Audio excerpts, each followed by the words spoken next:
Almost nothing I've ever published in my magazine, Lobster, has been a secret. It's just not been noticed, or it hasn't been put together with the other bit that makes sense of it. So it's a matter of often linking bits and pieces together. There is a secret history in a society, and the secret history really is the history of the British state.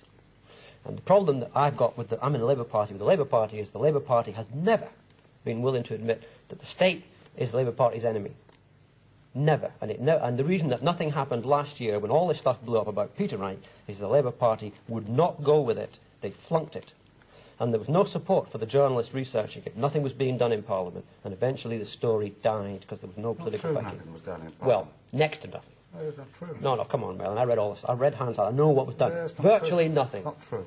The point is nothing was done. There was you did a little bit, Dale Camwell did a bit, Tam Dial did a bit, and now there's Ken doing a bit. But basically, as an institution, the Labour Party is not willing to acknowledge that the British state is its enemy, and the secret state most of all. Well, I don't believe the British state's my enemy. I believe there was a dirty tricks campaign. No. That's what I'm talking This goes back to 1924. I can say something there that will slightly support you. Most of my targets, inverted commas, during my 2 years working for the Wombles of Curzon Street, most of them, if not all of them, were... well, they were not conservative types. Coming back to the general point of it. Yeah, I think we are. Yes, yes. Jock, I was moving around the table. I mean, to get back to our central sort of kind of thought. I mean, you had some concerns about GCHQ. Others have talked about what perhaps we ought to do about allegations concerning Harold Wilson. What do you think ought to be done about GCHQ now? Well, my whole theme always has been it must be thoroughly investigated, cleansed and reformed. We need it, but we need it clean. I've been listening to what's been going on here, and I'm aware of quite a number of these things that's been happening. The thing which has always concerned me is that the security services, MI5, Special Branch and so on and so forth, have devoted so much time investigating, chasing after fairly innocent organisations like CND. I'm not a supporter of CND, but I accept that they have their principles and they are entitled to them under our constitution. Well, we don't have a constitution, but under our system in this state, that they are entitled to pursue their beliefs.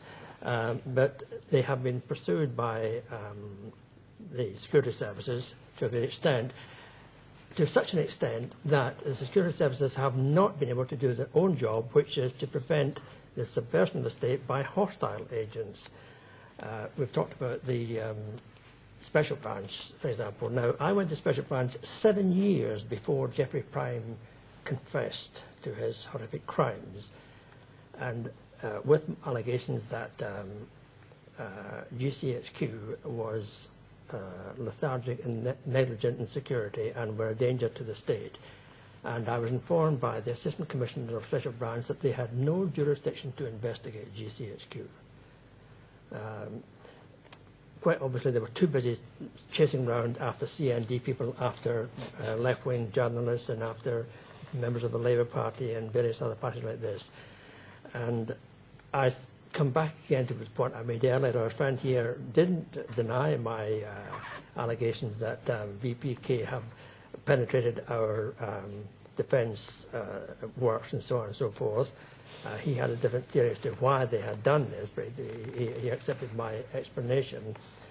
The theme there, which has been overlooked and overlooked by politicians and overlooked quite a great deal by the press and so on and so forth, is this business of top civil servants, people with a tremendous amount of information, highly secret information, going into defence contractors, people they had dealt with in their career in the civil service.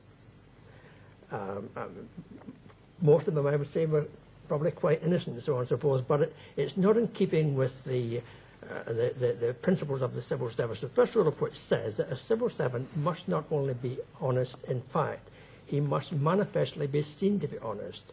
Well, if you have, for example, GCHQ, which pours hundreds of millions of pounds into electronic firms like Raycon and Plessy and so on and so forth, and then you have senior civil servants from GCHQ who take the decision to put these contracts to Rakel and Plessy on retirement, going into these firms on consultancy basis. Now, that doesn't appear to me to be manifestly seen to be honest.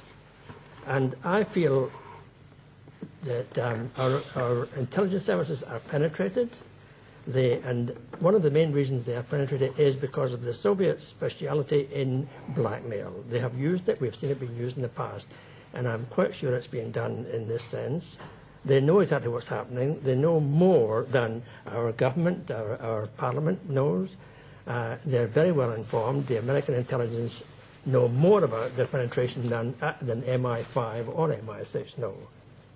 And nothing, no MP. Now, it was made quite public. There were 740 approvals from the Foreign Office for people of the MOD to go into these organisations. Yes. At a time when we have massive unemployment in the country, obviously people who are specialised in this field unemployed, and you have retired civil servants who have dealt with these firms during their career going in there. But realistically, practically, given the climate that we find ourselves in, given the fact that, as you say, you have been unable to generate the level of interest amongst politicians that you feel you should be able to generate, practically, what can or should be done about GCHQ? And if the answer to that question is that realistically you feel this government is not going to do much, where does that leave us with GCHQ? Well, that leaves us with GCHQ as the most important intelligence organisation, much more important than MI6. Indeed. Heavily penetrated, because that's not just my word. This has been seen. Last year, documents were turning up in Moscow from GCHQ. I said it back in 1983 that Jeffrey Prime was not the only spy in GCHQ, that there were other spies more important than Jeffrey Prime there.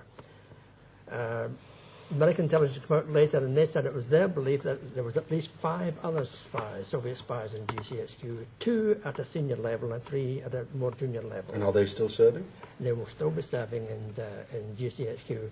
But because the government refuses to intervene in this situation, intelligence is pouring out of GCHQ to possible hostile powers.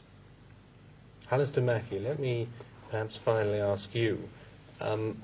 It seems to me that you're a man who has a series of views now which don't perhaps accord with the views that one might have expected you to have held some years back. Do you still feel that you have some sort of lifelong oath of allegiance, some lifelong oath of secrecy about what you learned when you were in the forces?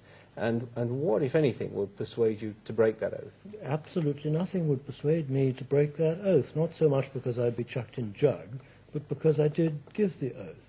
But could I just try and bring this back to centrality? Well, you can do, but answer my question first of all, because... Well, the answer to your question is nothing would persuade me, but nothing. No moral issue?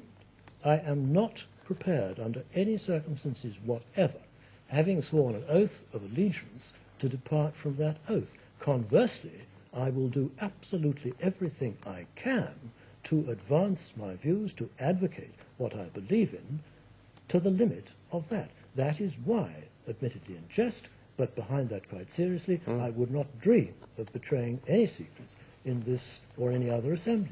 And there's a point you wanted to make? I just wanted to make a more general point. Please. On my going around the table. I'm, if I may say so, fascinated by the horrors to which we've been exposed, and it seems to me that the background is just as sombre as the horrors. We're in a circumstance today in which authoritarianism is all.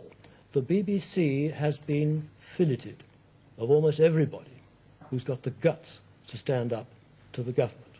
We've got an arid, awful central core curriculum in the schools to stop little minds formulating nasty anti-government thoughts.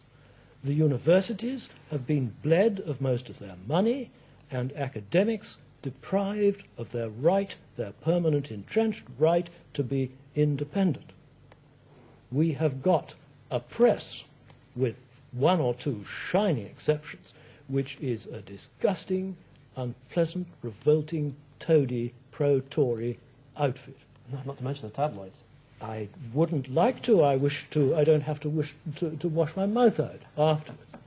Above all, this external authoritarianism, the terror which has been bred by the circumstance which is slowly developing, has moved us as a nation at a time when everybody else is talking about peace and reducing nuclear weapons. What are we doing? We are bloody well increasing them. And we're bundling that through the democratic process under cloaks of secrecy.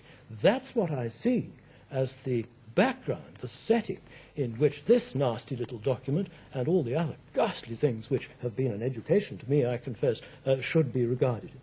Alistair Mackey, you've drawn us to a fascinating conclusion. Well, I thought you, did you not? Oh, well, do jump in, Rob. Do jump in. Just about to say you're going to get the final word, but then you got in front of me. To go back to your question, will there be an inquiry? No. Quite simply because if you look at the Watergate model, what sunk Nixon in the end wasn't this bit of hanky-panky burglarizing people. It's the fact that he committed himself to the cover-up.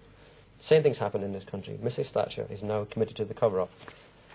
You want a smoking gun? Here is a smoking gun. Mrs. Thatcher letter to Ken Livingstone, which says, Mr. Wallace's allegations have been fully and carefully investigated. That is not true.